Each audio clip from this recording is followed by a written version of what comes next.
Welcome everybody. Hope you're having a great day today. Today we are talking about finance and budgeting of your sport facility and event management. So here we go. So after reviewing this chapter, you should be able to define capital projects and explain why both for-profit and nonprofit organizations undertake them, as well as be able to identify equity and debt funding sources available for your sport organization's capital projects, and be able to distinguish between general obligation, revenue, and special tax bonds, as well as be able to compare line item and program budgets. Other objectives are being able to discuss the advantages and disadvantages of zero-based versus incremental budgeting, and why managers need what variance analysis is and how it's being used by managers, as well as describing the role of fundraising in charity athletic events. So let's get started.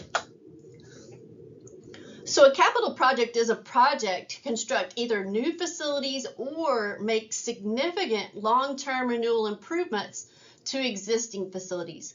A capital project using general obligation bonds usually has a life of at least 13 years and typically requires the involvement of an architect and/or an engineer. Your capital projects are usually funded by sources specifically set aside for capital purposes, such as proceeds of bond sales, long-term finance contracts, and other dedicated revenue.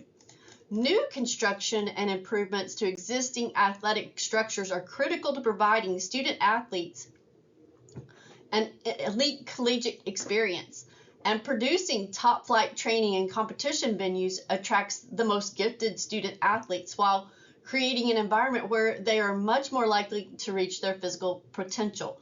While capital projects are an integral part in positively impacting the current student athlete experience, they also play a major role in the following: in meeting the athletic and educational needs of student athletes, providing first-class experiences for all students through intercollegiate, club, and intramural sports, as well as recreational activities and major events, enhancing national recruiting profile, and attracting and retaining the best and brightest coaches from across the country and internationally, as well as improving the game day experience for supporters, and acting as a bridge between the immediate community and the residents of surrounding areas. Transformational gifts from dedicated supporters in the community can create massive momentum toward making a capital project a reality. Through generosity, your community can build on an already impressive physical footprint on your campus and continue to develop that and create leaders in that area for generations to come. Obtaining funding for a sports complex requires a shared vision for how the venue will serve the community around it, a clear definition of success, detailed financial forecasting, economic impact analysis, and a facility program plan. It also requires the ability to package and convey this information in a way that inspires potential investors to action. So you need a strategic plan. You need to study the city, the town, or county and work with community and stakeholders and clarify vision and goals into a streamlined strategic plan. Then creating a market opportunity report. Based on the vision and goals, you study the market to decide what to build and how big it should be. Then a feasibility study and a 5-year financial forecast report, which is key to securing funding or public support. A detailed 5-year financial forecast is a business plan in numbers. It includes staff plans, startup and construction costs, program planning, and expenses. Facility operation assessment. How is an existing facility performing? Should you expand, build, brand new, or reprogram existing space? This report is tailored to help assets reach peak performance. An economic impact study. You need to know the potential for sports tourism and how much impact it will create for your community. Public engagement. That's where it's time to ask the public what they want from the facility. So during the finance phase, well-managed projects use detailed analysis and reporting as tools and as an invitation for decision makers to collaborate on an approach to funding. That includes that market feasibility analysis, the pro forma and cash flow forecast, an economic impact report, facility design and site plans, and your architectural renderings that we talked about last week. Once these documents are produced, they're used to align potential investors on the funding approach that's most advantageous for the ownership group. This is just it's a table showing that the professional and college sports projects that were completed in 2018. And so you can see the facility, the location, and then the teams that utilize that particular facility and the cost associated with it. So you can see the Entertainment and Sports Center in Milwaukee, Wisconsin. You have a couple of different programs that are using that particular facility. The Milwaukee Bucks as well as the Marquette University men's basketball. They spent a pretty penny on it at $524 million. So they definitely are not cheap. So regular capital investments such as new facilities, structures, or systems may be necessary to accelerate growth within a company or government or university. For example, if a company wants to build a new warehouse or purchase new manufacturing equipment to increase efficiency on the factory line, typically it's going to range about 5 to 10% as viewed as a good target return on investment. If the present value of the cash inflow is greater than the present value of the cash flow outflow, then undertaking the facility project will increase the value of the firm. Many capital projects fail because of the high value, extended duration, and capital project initiatives frequently fail. They consume too many resources, deliver too little value, or don't sufficiently mitigate risk. Recognizing the risk of project failure through experience is an expensive way to learn. So capital projects must be managed appropriately, for they require a significant commitment of company resources and time. The project assumes a calculated risk with the expectation that the capital assets pay off. Management of risk is a key driver of successful project development and delivery of a capital project. Careful planning and realistic estimates, affordable funding needs to be secured. Costs need to be well managed, and the project must have a very good chance of becoming profitable. One or two setbacks could turn a capital project into a financial disaster. Capital assets are key revenue generators and the backbone of many companies. Those wishing to expand and become more profitable will need to invest in capital projects and do so in the most cost-effective way possible. SoFi Stadium is a sports and entertainment destination built in Inglewood, California by Los Angeles Rams owner and chairman E. Stanley Kroenke. I believe that's how it's pronounced. The first indoor-outdoor stadium to be constructed, SoFi Stadium is the home of the Los Angeles Chargers and the Los Angeles Rams. The state-of-the-art stadium reimagines the fan experience and will host a variety of events year-round, including Super Bowl, it was last year, and 2022. The College Football Championship game in 2023. And the opening and closing ceremonies of the Olympic Games in 2028. Located on the site of the former Hollywood Park racetrack, the stadium is the centerpiece of a 298-acre mixed-use development featuring retail, commercial office space, a hotel, residential units, and outdoor park spaces. And you can see 3/4 of it lie underground. There's a football field down there. 100 feet below ground level. It required 7 million cubic yards of dirt. That's a lot of dirt. It's about 3 miles from LAX, which makes that really accessible. And it doesn't have an AC. I guess because it is underground, it doesn't need it.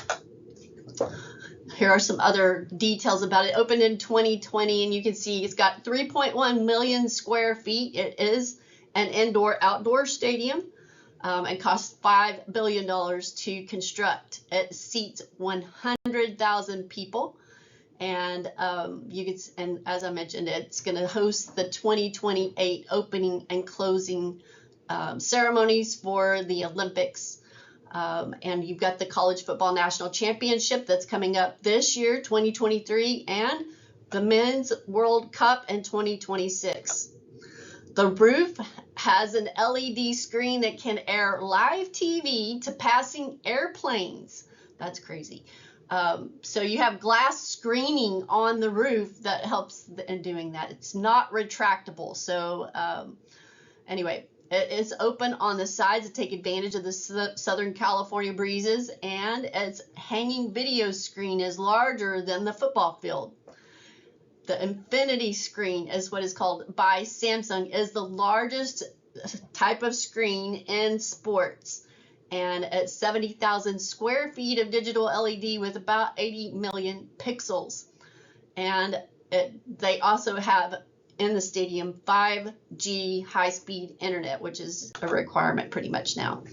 It also has field level suites that are just beyond the end zone, and as I mentioned, it was privately financed by the Rams owner Stan Kroenke, and it was $5 billion. It took 4 years to build, and SoFi paid $400 million over 20 years for the naming rights. That is $20 million per year. And it has the seating capacity of 70,000, but it can be expanded to over 100,000 for major events. So how do you finance that?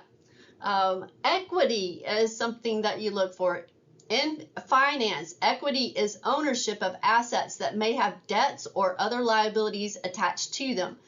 Equity is measured for accounting purposes by subtracting liabilities from the value of the assets. With new state-of-the-art sporting arenas costing anywhere between $30 million to $300 million, I think we saw a moment ago, $5 billion, to build, huge financial investments must be made. Equity financing is the process of raising capital through the sale of shares. So companies raise money because they might have a short-term need to pay bills or need funds for a long-term project that promotes growth. By selling shares, a business effectively sells ownership in its company in return for cash. Equity financing comes from a variety of sources. So it could be the entrepreneur's friends and family, professional investors, or as an initial public offering or IPO that may provide needed capital. An IPO is a process that private companies undergo to offer shares of their business to the public in a new stock issuance. Public share issuance allows a company to raise capital from public investors. Industry giants such as Google and Meta, formerly Facebook, raised billions in capital through IPOs. While the term equity financing refers to the finance of public companies listed on an exchange, the term also applies to private company financing. Equity financing is used when companies often start up, have a need for cash. It is typical for businesses to use equity financing several times as they become mature companies. There are two types of equity financing: the private placement of stock with investors and public stock offerings. Equity financing differs from debt financing, as the equity financing involves selling a portion of equity in a company, while the latter involves borrowing money. National and local governments keep a close watch on equity financing to ensure that it's done according to regulations. Equity financing involves the sale of common stock and the sale of other equity or quasi-equity instruments such as preferred stock, convertible preferred stock, and equity units that include common shares and warrants. A startup that grows into a successful company will have several rounds of equity financing as it evolves. Since a startup typically attracts different types of investors at various stages of evolution, it may use different equity instruments for its financing needs. For example, angel investors and venture capitalists. Generally, the first investors in a startup favor convertible preferred shares rather than common stock in exchange for funding new companies. because the former have more significant upside potential and some downside protection. Once a company has grown large enough to consider going public, it may consider selling common stock to institutional and retail investors. Later, if the company needs additional capital, it may choose secondary equity financing options, such as a rights offering or an offering of equity units that includes warrants as a sweetener. Equity financing is distinct from debt financing. With debt financing, a company assumes a loan and pays back the loan over time with interest. Equity financing involves selling ownership shares in return for funds. So as I mentioned, there are different types of equity financing. You have your individual investors that are friends, family, colleagues of the business owner. They usually have less money to invest, so more of them are needed to reach financing goals. Such individual investors may not have relevant industry experience, business skills, or guidance to contribute to a business. Angel investors, on the other hand, often they are wealthy individuals or groups that are interested in providing funding to businesses that they believe will provide attractive returns. Angel investors can invest substantial amounts and provide needed insight, connections, and advice due to their industry experience. Normally, angels invest in the early stage of a business's development. Then you have venture capitalists. These are individuals or firms capable of making substantial investment in businesses that they view as having very high and rapid growth potential. There are competitive advantages and there's solid prospects for success. So they're going to invest in your organization because you have a competitive advantage and you are really solid as far as that success factor. Other options are crowdfunding, which has become popular just recently, and it involves individual investors investing small amounts via an online platform such as Kickstarter or Indiegogo and Crowdfunder to help a company reach particular financial goals. Such investors often share a common belief in the mission and goals of the company. So there are pros and cons, of course, to equity financing. With equity financing, there's no debt that has to be repaid. That's a positive thing, right? It's also an option if your business can't obtain a loan. It's seen as a lower risk financing option because investors seek a return on their investment rather than the repayment of a loan. Plus, investors typically are more interested in helping you succeed than lenders are because the rewards can be substantial. Equity financing offered by angel investors and venture capitalists can offer access to outstanding business expertise, insight, and advice. It can also provide you with new and important business contacts and networks that may lead to additional funding. There are, of course, some cons, and that profits must be shared. The stakes taken by investors providing equity financing can be significant, and thus profits going to the business owners are reduced. Even small common stock investors get a share of profits. What's more, investors must be consulted anytime you plan to make decisions that will impact the company. When a company needs money, there are 3 ways to obtain financing: selling equity, taking on debt, or using some hybrid of the two. Equity represents an ownership stake in the company. It gives the shareholder a claim on future earnings, but it does not need to be repaid back, as we just talked about. If the company goes bankrupt, equity holders are the last in line to receive money. The main difference between debt and equity financing is that equity financing provides extra working capital with no repayment obligation, whereas debt financing must be repaid, but the company does not have to give up a portion of ownership in order to receive the funds. A company can choose debt financing, which entails selling fixed income products such as bonds, bills, or notes to investors to obtain the capital needed to grow and expand its operations. When a company issues a bond, the investors that purchase the bond are lenders who are either retail or institutional investors that provide the company with debt financing. The amount of the investment loan, also known as the principal, must be paid back at some agreed date in the future. If the company goes bankrupt, lenders have a higher claim on any liquidated assets than shareholders. Most companies use a combination of debt and equity financing. Companies choose debt or equity financing or both depending on which type of funding is most easily accessible, the state of their cash flow, and the importance of maintaining ownership control. Your debt expense ratio shows how much financing is obtained from your debt versus equity. Creditors tend to look favorably on a relatively low debt equity ratio, which benefits the company if it needs to access additional debt financing in the future. So debt financing includes bank loans, loans from family and friends, government-backed loans such as SBA loans, lines of credit, credit cards, mortgages, and equipment loans. There are different types of debt financing, and that can be in the form of an installment loan, revolving loan, and cash flow loan. Installment loans have set repayment terms and monthly payments. The loan amount is received as a lump sum payment up front.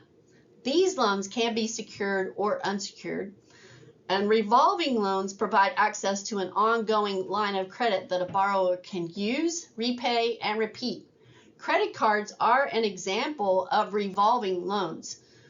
Cash flow loans provide a lump sum payment from the lender. Payments on the loan are made as the borrower earns the revenue used to secure the loan. Merchant cash advances and invoice financing are example of cash flow. The most common form of debt financing is a loan. Unlike equity financing, which carries no repayment obligation, debt financing requires a company to pay the money back it receives plus interest. However, an advantage of a loan and debt financing in general is that it does not require a company to give up a portion of its ownership to shareholders. With debt financing, the lender has no control over the business's operation. Once you pay back the loan, your relationship with the lender ends. Companies that elect to raise capital by selling stock to investors must share their profits and consult with these investors when they make decisions that impact the entire company. So debt financing can place restrictions on a company's operations that can limit its ability to take advantage of opportunities outside of its core business. In general, companies want a relatively low debt to equity ratio. Creditors look more favorably on such metric and may allow additional debt financing in the future if pressing need arises. Finally, interest paid on loan is taxable as a business expense. So your loan payments make forecasting for future expenses easy because the amount does not fluctuate. So one advantage of debt financing is that it allows a business to leverage a small amount of money into a much larger sum, enabling more rapid growth than might otherwise be possible. Another advantage is that the payments on the debt are generally tax deductible. Additionally, the company does not have to give up any ownership control, as is the case with equity financing. Because equity financing is a greater risk to the investor than debt financing is to the lender, debt financing is often less costly than equity financing. The main disadvantage of debt financing is that interest must be paid to lenders, which means that the amount paid will exceed the amount borrowed. Payment on debt must be made regardless of business revenue, and this can be particularly risky for smaller or newer businesses that have yet to establish a secure cash flow. Funding may be separated into two distinct groups of public funding and private funding. Public funding may be included but may not be limited to taxes, municipal bonds, certificates of participation, and special authority bonds. Public funding may include but may not be limited to cash donations or contributions, naming rights, concessionaire and or restaurant rights, your sponsorships, your lease agreements, your luxury and preferred seating, parking fees, advertising and gift shops revenue. Other ways of financing in order to spread the enormous cost of building a state-of-the-art sport facility is that projects have been partnered in joint public and private funding. Often the public funding is in the form of land contributions or luxury taxes, and the private contributions are reflected within the facility itself. Cities and counties and states such as Tampa and Miami, Florida, Nashville, Tennessee, and Irving, Texas have picked up the entire costs for new arenas through public funding. More than half of the construction costs for other facilities in Dallas, Seattle, Atlanta, Raleigh, North Carolina, and St. Paul, Minnesota are financed by their local government. Bonds are a way for a city government to generate money needed for the construction of a new or the renovation of a sports facility or arena. A bond is defined as an interest-bearing certificate issued by a government or corporation promising to pay interest and to repay a sum of money at a specified date in the future. Bonds sold by a government are referred to as municipal bonds. The two most common type of municipal bonds are general obligation bonds and non-guaranteed bonds. The term municipal bond refers to a type of debt security issued by local, county, and state governments. They are commonly offered to pay for capital expenditures, including the construction of highways, bridges, schools, or sports facilities. Municipal bonds act like loans, with bondholders becoming creditors in exchange for borrowed capital. Bondholders, investors, are promised interest on their principal balance, the latter being repaid by the maturity date. Municipal bonds are often exempt from most taxes, which makes them attractive to people in higher income brackets. Types of municipal bonds include general obligation and revenue bonds. Your municipal bonds, whether they're general obligation or revenue, are rated by the rating agencies in a manner similar to their ratings of corporate bonds ratings. The most credit-worthy corporations are given a AAA rating. The bottom ratings go to the most speculative or junk bonds. The ratings can be improved as the company's finances are monitored and upgraded if it is the issuer's situation improves. Although municipal bonds may have a lower interest rate than riskier investments like corporate bonds or stocks, they offer stability for your capital with low default rates. Interest from municipal bonds, or they're called munis, is also federally tax exempt, making it an attractive investment.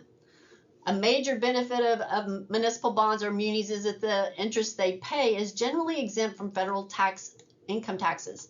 They're also generally exempt from state income taxes if the issuer is from the investor's home state. So some key takeaways on municipal bonds is they are debt securities that are issued by state and local governments. They can be thought of as a loan that investors make to local governments and are used to fund public works, such as parks, libraries, bridges, roads, and other infrastructure, which could be your sport facilities.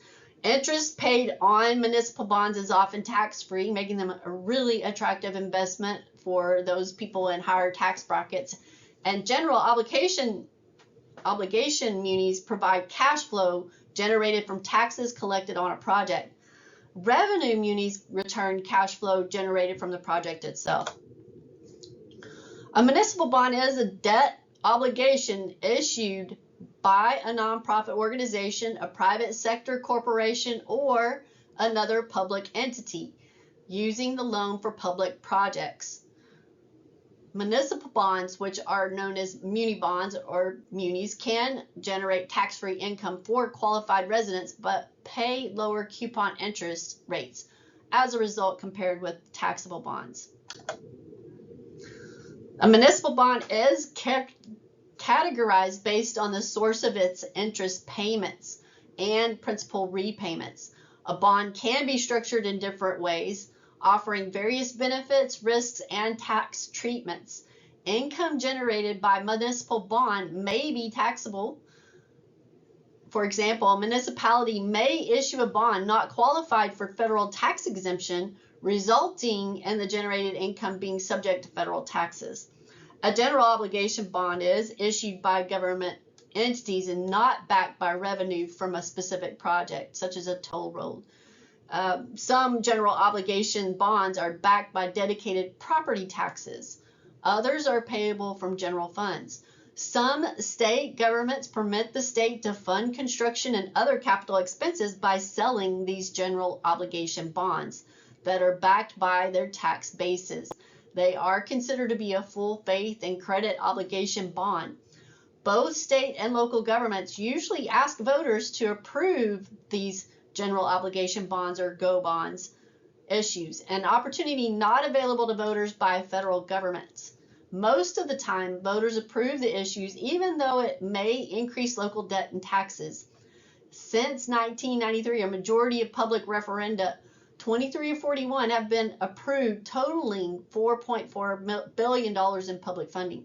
Funding for development may be desirable if the development spurs economic growth. So in the state of New Jersey, the governor offered the sum of $75 million towards the $325 million needed for the development of a new arena. The arena in Newark was to bring retail growth to a suffering city. The state plan had two options: to stay in East Rutherford and build a new arena at the Meadowlands Sports Complex for $250 million, or move the New Jersey Devils and Nets to downtown Newark. Both projects needed voter approval. Those who want the arena built in downtown Newark claim that the funds not only build an arena but rebuild a city.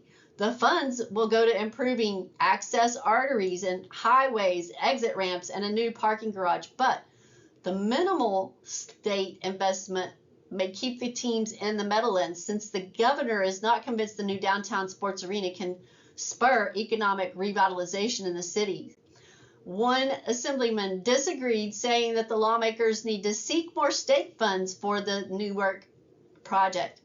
In the Meadowlands, the land is already publicly owned. In Newark, the land still needs to be purchased. Moreover, the Meadowlands property might be used more lucrative ventures for the residents of the state. In Newark, the arena investment would be part of an overall long-term strategy to revitalize the state's largest urban center. So GO bonds are backed by the city's tax receipts. Revenue bonds are sold and backed by specific revenues generated by the new sports facilities. Such revenues could be concessions, ticket sales, and advertising rights. By using revenue bonds rather than GO bonds, the city may avoid criticism that may ensue from using funds needed to improve schools and create affordable housing or other city priorities. The downside is that revenue bonds may not be as popular with the fans, since they are the ones coming up with the extra fees.